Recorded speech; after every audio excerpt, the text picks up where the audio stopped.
Donc aujourd'hui, on va travailler en fait avec une API REST qui est disponible pour tous, qui est sur l'open data de la mairie de Paris. On va travailler avec les stations Vélib.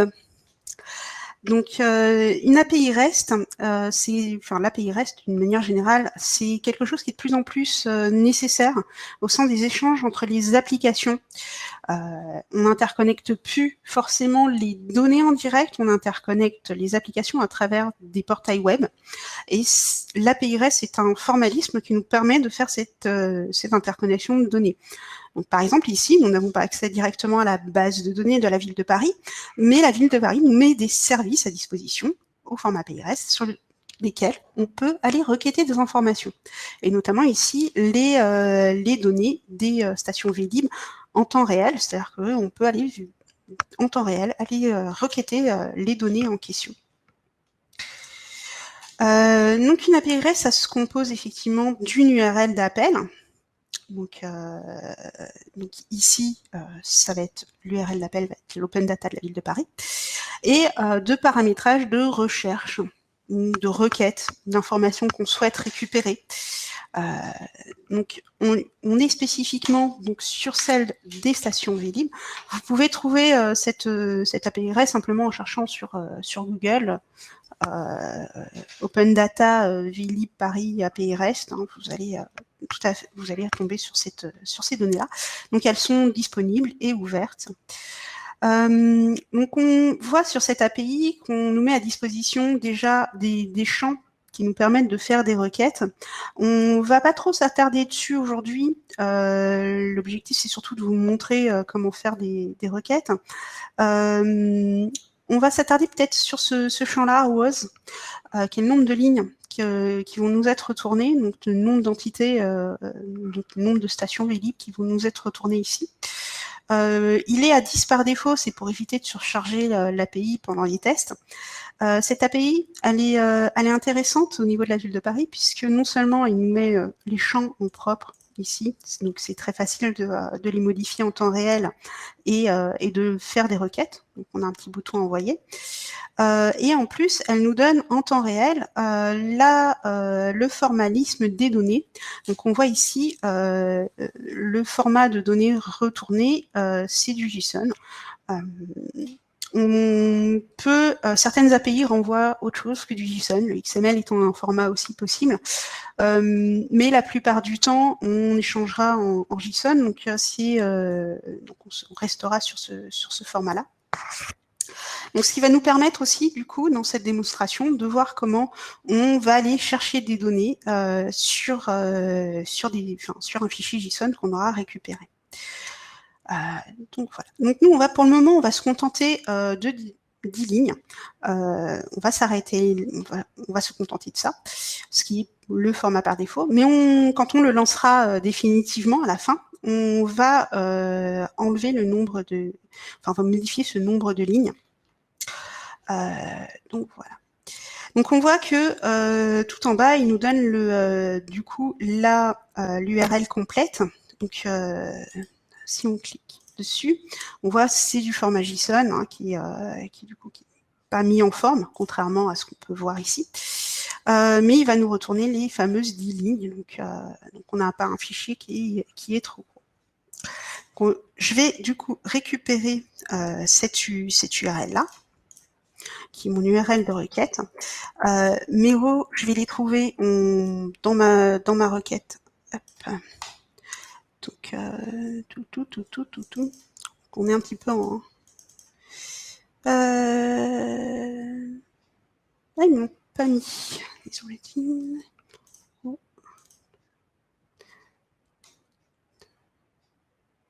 J'ai mon dataset. J'ai peut-être tout là. J'ai peut-être tout ici. J'ai pas mon nombre de rows.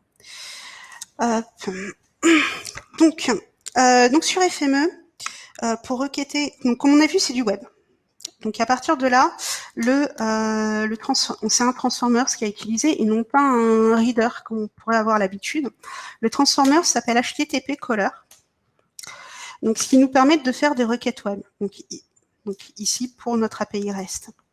Comme on voit, ce transformers n'a pas d'entrée, enfin a une entrée justement, donc on a besoin de lancer quelque chose. Donc pour démarrer un workspace, on a un transformers qui nous permet d'initialiser un workspace, c'est le créateur. Donc on va utiliser ce transformers. Je vais enlever un petit truc, c'est création instance, j'en ai pas besoin. J'ai pas besoin de champ spécifique. Et du coup, dans ma requête, donc mon request URL, je vais rentrer mon URL de requête de l'open data de la ville de Paris. La méthode ici, c'est du get. Certaines API REST ont d'autres méthodes. On peut avoir effectivement donc get, en général, on fait une demande, on fait une requête. Post, on envoie de la donnée. Put sert en général pour des mises à jour. On a delete quand on veut aller par exemple supprimer des données. Qui est un type de requête qui peuvent être effectuées. Donc c'est les principales qui sont utilisées. La plupart du temps, on utilisera get ou post. Mais voilà, c'est pour information. Donc ici, on va juste requêter de la donnée, on n'envoie pas de données. C'est juste une information qu'on souhaite récupérer. On voit ici que les arguments qui sont passés après un point d'interrogation. Donc le dataset, le vlib disponibilité temps réel, le facet name, enfin voilà, tous les paramètres qu'on pouvait avoir sur notre API. Donc ici. Ces paramètres, ici, je les passe directement dans la requête, mais on peut aussi les passer ici. Donc il y a WeStream Parameters, ce qui permet d'être un peu plus propre. Moi, je m'arrêterai là, ça fonctionne. Donc on va rester simple aujourd'hui.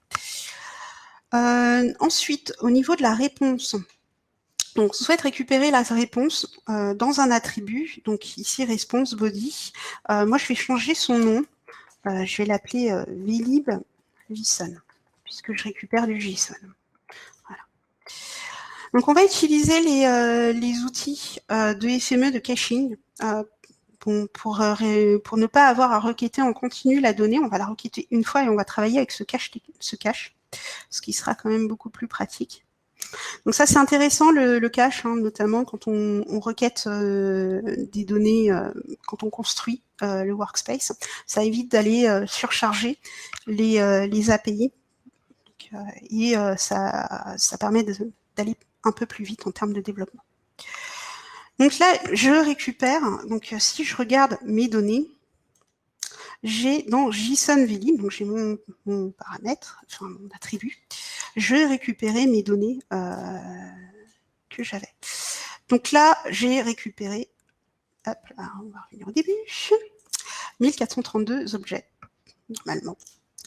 Donc là, on va du coup devoir récupérer nos stations vlib en tant qu'objet. Donc j'ai récupéré un fichier texte. Donc, il va falloir décomposer ce fichier JSON. Donc, il y a plusieurs façons de le faire, mais déjà on va revenir ici et on va aller regarder un peu sa structure. Donc ce qui va m'intéresser, on voit, c'est le champ records. Donc déjà, on va aller récupérer ce champ-là en tant qu'objet JSON qui contient l'ensemble des records. Ça va être ça qui va m'intéresser. Donc pour ça, je vais utiliser un transformers qui s'appelle JSON Extractor. Dans ce JSON Extractor, je vais lui dire que mon document JSON, c'est ma vlib, et je vais récupérer mes records. Donc j'ai une JSON query qui est assez simple, hein, c'est JSON, et ça s'appelle records. Je vais quand même contrôler le nom. Voilà. Je ferme. Donc on avance un petit peu sur notre workspace. Donc j'ai récupéré les records. Donc c'est un objet de type tableau. Donc il va falloir décomposer ce tableau. Donc là, on va utiliser un JSON fragmenteur qui va me permettre de passer des records, qui est un objet complexe de type tableau, à mes objets en tant que tels. Ah, j'ai mal écrit records. On va faire un peu mieux parce que sinon... Hop.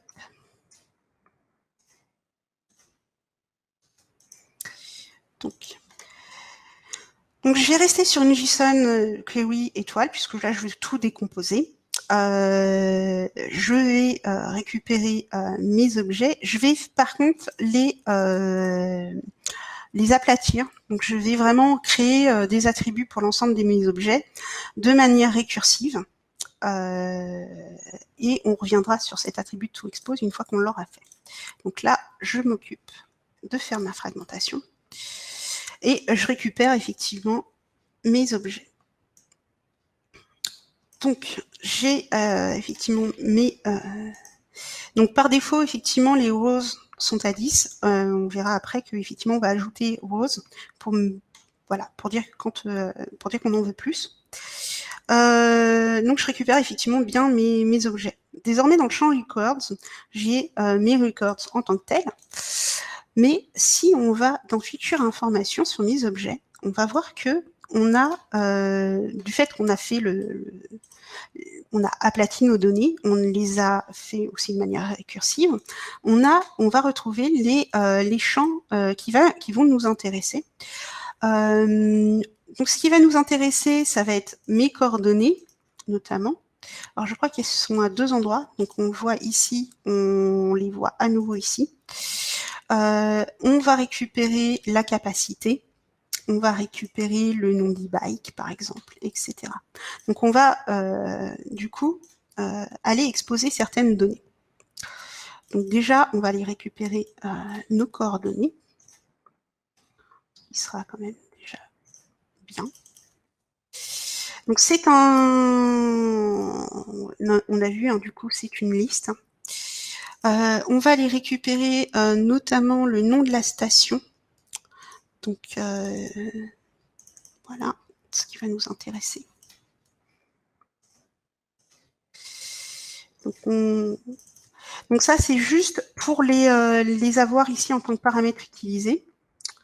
Et puis on va aller récupérer le file name. Alors c'est effectivement, on fait des copier-coller. Hein. Donc on peut récupérer beaucoup d'informations, on va s'en contenir quelques-unes. Hein. Donc le nombre de vélos disponibles et le nombre de docks disponibles. On va se contenter de ça.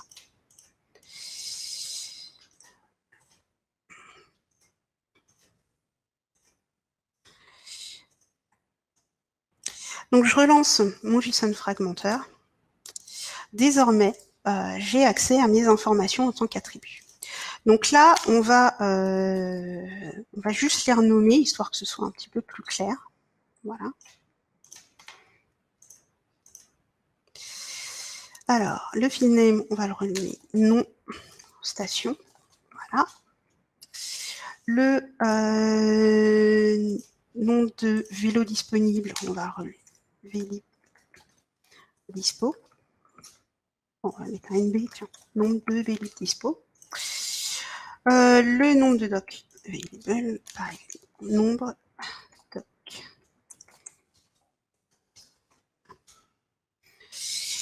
Donc voilà. Donc là, j'ai toujours des données qui sont de type attributaire uniquement, hein. Mais j'ai des champs qui sont déjà un petit peu plus clairs. Donc on va créer désormais la géométrie. Ce sont des points. Donc on va créer un vertex creator, tout simplement. Donc mon x value, donc c'est sur mes coordonnées. Du coup, mon x. Alors celui que j'ai pris, mon x, du coup, c'est mon petit 1. D'accord. Et mon y, c'est mon petit 2. C'est mon 0. C'est mon objet de type 0 dans ma liste.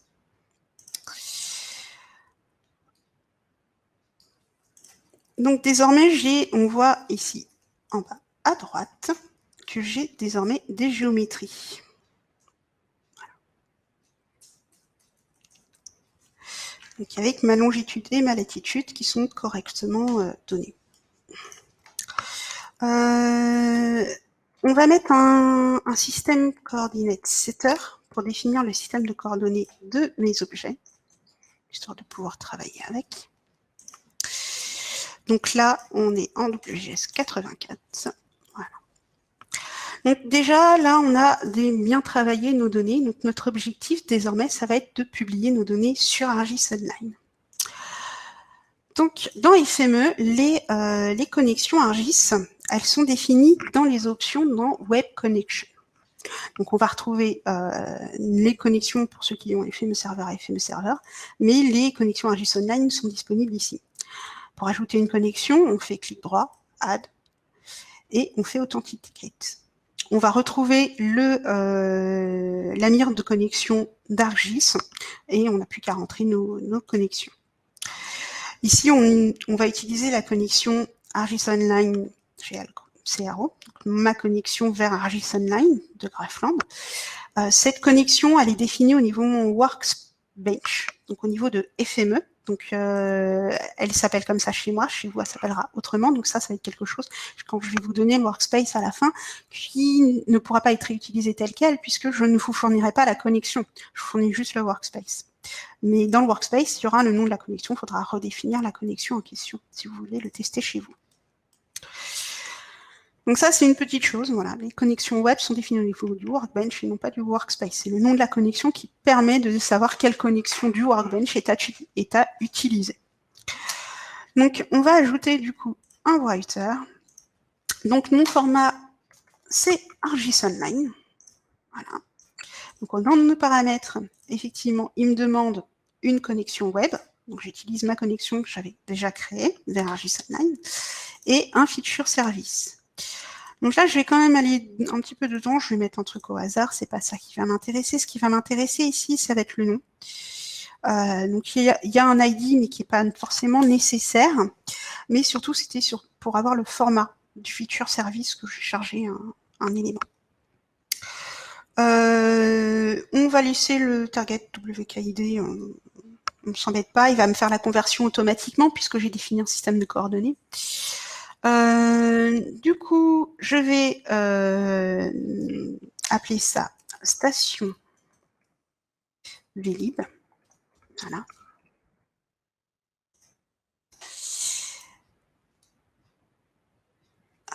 Ma géométrie de type ponctuel. Je définis mon layer. Donc, j'en ai qu'un dans ce feature service. C'est pas... Voilà. Mes objets ils sont inscrits en insert. Trunket first. Je vais mettre, pour le moment, je vais mettre no. Je mettrai un yes après. Ça peut être défini. Donc, voilà. Alors. Donc, mon user attributes, je vais les passer en manuel. Je vais supprimer tout ce que je n'ai pas besoin. Je garde mon nom de station, mon nom de Vélib. Je laisse tout en string ici. Après, c'est en fonction des données que vous voulez mettre. Vous pouvez redéfinir le type d'attributs que sont les données. Et on va du coup publier notre 10 stations. Donc ici, mon service n'existait pas sur ArcGIS Online. Donc ce qu'a fait FME, c'est qu'il a pris mes données, il en a créé une GDB fichier qu'il a publié sur ArcGIS Online. Donc si on va dans mon contenu et que j'actualise ma page de contenu, j'ai désormais une file géodatabase station Vélib et un feature layer hébergé sur ArcGIS Online station Vélib. Donc on va un peu aller voir nos données. Donc, voilà. Donc on retrouve les champs que j'ai mis à disposition. Je vais dans visualisation. Donc on s'est bien centré sur Paris et on retrouve les stations, les fameuses 10 stations. Voilà. Et donc sur mes objets avec le nombre de Vélib de dispo, le doc de dispo. Donc une fois qu'on a effectivement bien travaillé nos données, donc ici on va dire Trunket first, je vais vider ma table. À chaque fois que j'écris, je vide ma table. Et dans mon HTTP caller, on va ajouter du coup le fameux row. Alors je vais comme vérifier si row ou rows sur mon API. C'est rows. Voilà. Et je vais définir le nombre de stations que je veux. On va dire 1000. Il y en a moins, je crois bien. Donc voilà. Et ce coup-ci, je ne garde plus de cache. Je lance tout. Je run entirely workspace.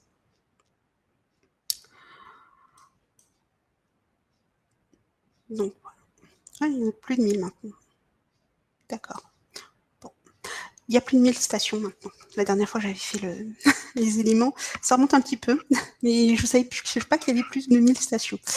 Donc, désormais, il m'a écrit 1000 stations, donc il faudrait augmenter le nombre de rows pour avoir l'ensemble des stations.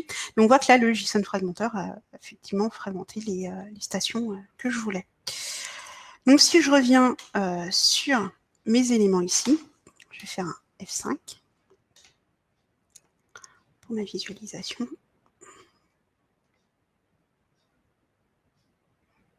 Voilà. Donc désormais, j'ai mes stations Vélib de la ville de Paris et le statut de chacune des stations.